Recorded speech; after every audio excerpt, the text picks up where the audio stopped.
जय श्री कृष्ण। मित्रों नमस्कार। मैं विनोद शुक्ला प्रयागराज से आपका हार्दिक अभिनंदन करता हूं हमारे यूट्यूब चैनल आत्मसृजन में। तो आइए मित्रों, आज श्रीमद् भगवद गीता के 12वें अध्याय का महात्म्य श्रवण करते हैं।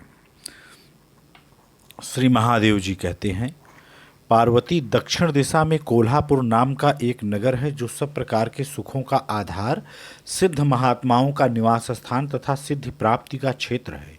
वह पराशक्ति भगवती लक्ष्मी का प्रधान पीठ है। संपूर्ण देवता उसका सेवन करते हैं। वह पुराण प्रसिद्ध तीर्थ, भोग एवं मोक्ष प्रदान करने वाला है। वहाँ करोड़ों तीर्थ और शिवलिंग हैं। रुद्र गया भी वहीं है। वह विशाल नगर लोगों में बहुत विख्यात है। एक दिन कोई युवक पुरुष उस नगर में आया। वह कहीं का राजकुमार था। उसके शरीर का रंग गोरा, नेत्र सुंदर, ग्रीवा शंख के समान, कंधे मोटे, छाती चौड़ी तथा भुजाएं बड़ी बड़ी थी। नगर में प्रवेश करके सब ओर महलों की शोभा निहारता हुआ वह देवेश्वरी महालक्ष्मी के दर्शनार्थ उत्कंठित हो मणिकंठ तीर्थ में गया और वहां स्नान करके उसने पितरों का तर्पण किया। फिर महामाया महालक्ष्मी जी को प्रणाम करके भक्तिपूर्वक स्तवन करना आरंभ किया। राजकुमार बोला, जिसके हृदय में असीम दया भरी हुई है, जो समस्त कामनाओं को देती तथा अपने कटाक्ष मात्र से सारे जगत की सृष्टि पालन और संहार करती हैं, उस जगन्माता महालक्ष्मी की जय हो। जिस शक्ति के सहारे उसी के आदेश के अनुसार परमेष्ठी ब्रह्मा सृष्टि करते हैं, भगवान अच्युत जगत का पालन करते हैं तथा भगवान रुद्र अखिल विश्व का संहार करते हैं, उस सृष्टि पालन और संहार की शक्ति से संपन्न भगवती पराशक्ति का मैं भजन करता हूँ। कमले, योगीजन तुम्हारे चरण कमलों का चिंतन करते हैं। कमलालये, तुम अपनी स्वाभाविक सत्ता से ही हमारे समस्त इंद्रिय गोचर विषयों को जानती हो। तुम ही कल्पनाओं के समूह को तथा उसका संकल्प करने वाले मन को उत्पन्न करती हो।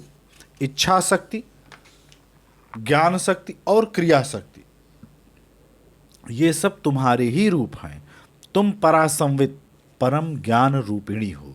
तुम्हारा स्वरूप निष्कल, निर्मल, नित्य, निराकार, निरंजन, अंतरहित, आतंक शून्य, आलंबहीन तथा निरामय है।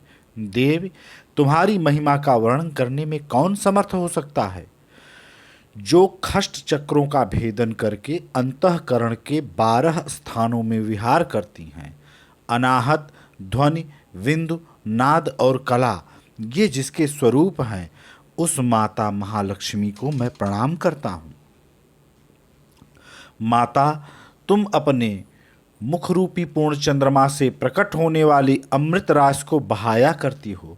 तुम ही परा, पश्यंती, मध्यमा और वैखरी नामक वाणी हो। मैं तुम्हें नमस्कार करता हूँ। देवी, तुम जगत की रक्षा के लिए अनेक रूप धारण किया करती हो। अंबिके, तुम ही ब्राह्मी, वैष्णवी तथा माहेश्वरी शक्ति हो। वाराही, महालक्ष्मी, नारसिंही, ऐन्द्री, कौमारी, चंडिका, जगत को पवित्र करने वाली लक्ष्मी, जगन्माता सावित्री, चंद्रकला तथा रोहिणी भी तुम ही हो। परमेश्वरी, तुम भक्तों का मनोरथ पूर्ण करने के लिए कल्पलता के समान हो। मुझ पर प्रसन्न हो जाओ। उसके इस प्रकार स्तुति करने पर भगवती महालक्ष्मी अपना साक्षात स्वरूप धारण करके बोली, राजकुमार, मैं तुमसे प्रसन्न हूँ, तुम कोई उत्तम वर मांगो। राजपुत्र बोला, माँ, मेरे पिता राजा बिहद्रथ अश्वमेध नामक महान यज्ञ का अनुष्ठान कर रहे थे। वे दैव योग से रोगग्रस्त होकर स्वर्गगामी हो गए। इसी बीच में यूप में बंधे हुए मेरे यज्ञ संबंधी घोड़े को समूची पृथ्वी की परिक्रमा करके लौटा था। किसी ने रात्र में बंधन काटकर कहीं अन्यत्र पहुंचा दिया।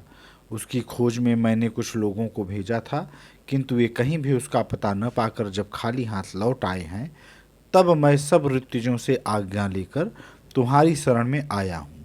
देव, यदि तुम मुझ पर प्रसन्न हो तो मेरे यज्ञ का घोड़ा मुझे मिल जाए, जिससे यज्ञ पूर्ण हो सके। तभी मैं अपने पिता महाराज का ऋण उतार सकूंगा। शरणागतों पर दया करने वाली जगत जननी लक्ष्मी, जिससे मेरा यज्ञ पूर्ण हो, वह उपाय करो। भगवती लक्ष्मी ने कहा, राजकुमार, मेरे मंदिर के दरवाजे पर एक ब्राह्मण रहते हैं जो लोगों में सिद्ध समाधि के नाम से विख्यात हैं।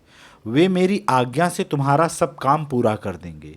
महालक्ष्मी के इस प्रकार कहने पर राजकुमार उस स्थान पर आए जहां सिद्ध समाधि रहते थे।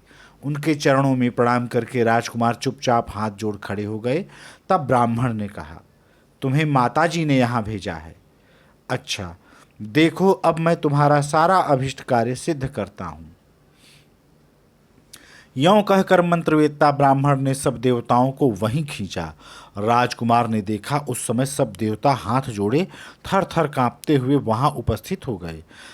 तब उन श्रेष्ठ ब्राह्मण ने समस्त देवताओं से कहा, देवगण, इस राजकुमार का अश्व जो यज्ञ के लिए निश्चित हो चुका था, रात में देवराज इंद्र ने चुरा कर अन्यत्र पहुंचा दिया है। उसे शीघ्र ले आओ। तब देवताओं ने मुनि के कहने से यज्ञ का घोड़ा लाकर दे दिया। इसके बाद उन्होंने उन्हें जाने की आज्ञा दी।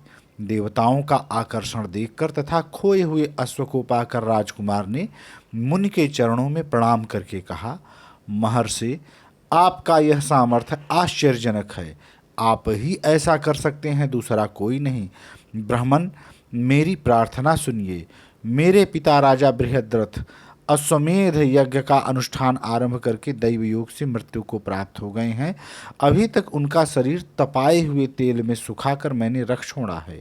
साधु श्रेष्ठ, आप उन्हें पुनः जीवित कर दीजिए। यह सुनकर महामुनि ब्राह्मण ने किंचित मुस्कुरा कर कहा, चलो, जहाँ यज्ञ मंडप में तुम्हारे पिता मौजूद हैं, चलें। तब सिद्ध समाधि ने राजकुमार के साथ वहां जाकर जल अभिमंत्रित किया और उसे उस शव के मस्तक पर रखा। उसके रखते ही राजा सचेत होकर उठ बैठे।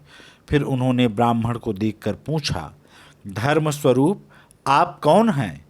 तब राजकुमार ने महाराज से पहले का सारा हाल कह सुनाया। राजा ने अपने को पुनः जीवन दान देने वाले ब्राह्मण को नमस्कार करके पूछा, ब्राह्मण, किस पुण्य से आपको यह अलौकिक शक्ति प्राप्त हुई है? उनके यों कहने पर ब्राह्मण ने मधुरवाणी में कहा, राजन, मैं प्रतिदिन आलस्य रहित होकर गीता के 12वें अध्याय का जप करता हूँ। उसी से मुझे यह शक्ति मिली है जिससे तुम्हें जीवन प्राप्त हुआ है। यह सुनकर ब्राह्मणों सहित राजा ने उन ब्रह्मर्षि से गीता के 12वें अध्याय का अध्ययन किया। उसके महात्म्य से उन सब की सद्गति हो गई। दूसरे दूसरे जीव भी उसके पाठ से परम मोक्ष को प्राप्त हो चुके हैं। जय श्री कृष्ण। कृष्णं वंदे जगद्गुरुम्।